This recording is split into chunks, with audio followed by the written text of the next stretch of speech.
Photoelectron, or photoemission spectroscopy, employs the photoelectric effect to measure the binding energies of electrons in atoms. The data is most commonly communicated in graphical form, like we see on the right side of the screen here. PES data is strong evidence for the shell and subshell model of the atom. When we say shells of atoms, we're talking about the first shell, or the first energy level, the second shell, or the second energy level, the third shell, or the third energy level, and so on. When we say subshell, we're talking about, for example, the 1s subshell. The first shell, or the first energy level, has only a single subshell, the 1s subshell. The second energy level, or the second shell, has a 2s subshell and a 2p subshell. The third energy level, or the third shell, has a 3s subshell, a 3p subshell, and a 3d subshell, and so on. But it's very important that you know that photoelectron spectroscopy is strong evidence for the shell-subshell model of the atom. Okay, so let's look at this graph. And we see here that the vertical axis represents relative intensity, and the horizontal axis represents energy. You can see that the horizontal axis, the numbers go backwards to what we're used to seeing. That is, the larger numbers are on the left, and the smaller numbers are on the right. Further, this horizontal scale is typically a logarithmic scale rather than a linear scale. How do we read a PES graph? Well, firstly, innermost to outermost electrons are from left to right.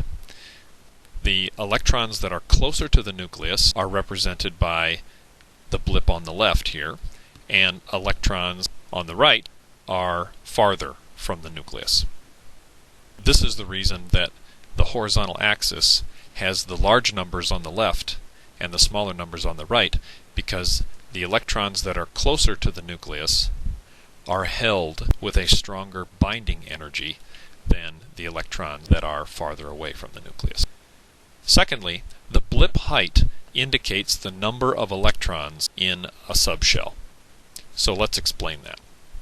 What we're going to do now is we're going to label the electrons that are represented by each of these blips. So the first blip represents the electrons that are closest to the nucleus, and that would be the 2 electrons that are in the 1s orbital. The next blip represents the 2 electrons that are in the 2s orbital. Then we have the 6 electrons that are represented by this tall blip in the 2p orbital, and you can see that this blip is roughly 3 times higher than the 2s2 blip. We have 1s2, 2s2, 2p6. What follows 2p6? 3s2. After 3s2, we have the 3p orbitals, and since this blip is twice as tall as the 3s2 blip, our best guess would be that there are 4 electrons in that 3p orbital. If we count up the total number of electrons shown on this graph, we count a total of 16. And from the periodic table, the element that has 16 electrons is sulfur. So let's try a couple of problems. Determine the element represented by the following photoelectron spectroscopy graph. 1s2, 2s2, 2p6. I trust that you already know about electron configurations, so I'm not going to go into that here. 3s2, and then here the blip height is roughly half of the one before it, so this must be 3p1. If we count up electrons here, we have 2 plus 2 plus 6, that's 10, plus another 2 plus 1, that's 13 total. So that's going to be the element aluminum. Now let's draw an approximate PES graph for chlorine. We find chlorine on the table, and it has 17 protons and 17 electrons, assuming that it's a neutral atom. The electron configuration for chlorine would be what's shown here in the lower right: 1s2, 2s2, 2p6, 3s2, 3p5.